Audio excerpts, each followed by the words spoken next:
જેવો 440 આવીને આવી ગયા અધિકારીઓ અમુને છે કે નહીં ઓફિસો પર રડાવેલા છે આ બ્રિજ તોડ નાખ્યો કરી બ્રિજો એમની લીધો નહીં અલા પેલા ગુપ્તા જેવડે બેહની હોય ને મોહિત એની લીધ સિયોદ ની હોંબે લીધે ખોદી આગળ ખોદું અને છેલ્લા અમુને લાખ રૂપિયા દંડ ભરાવેલો છે ને તેઓ હસ્તામાં ભરેલો છે પણ આજે એ વાત આવી સાહેબ કે અમારે જો એક બે ફેરો ધંધો કરવો હોય ને અમે સ્ટોક માં ધંધો કમ સે કમ કરતા હોય તો અમારે તો સિક્યુરિટી મૂકે ના કોઈની નજર હાથર ચાલે હે અને તે પાછા અમે આવડે પાછું અમે કીધું ને તો ગાડી આવી નહીં પકડી દો અમારે તો સિક્યુરિટી મૂકવા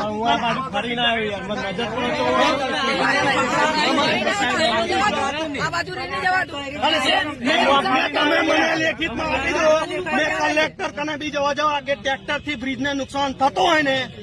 ટ્રેક્ટર વાળો પેલું ખુદે એ મને સાબિત કરી લો કેટલું ખોદીને ખોદે એ લેખિતમાં બ્રિજને નુકસાન હોય ને તો હું લેખિતમાં મશીનોથી નુકસાન છે કે ટ્રેક્ટર વાળાથી નુકસાન છે એનો જવાબ આલ દો તમે મને બ્રિજ અત્યારે અને તમને કહું તમે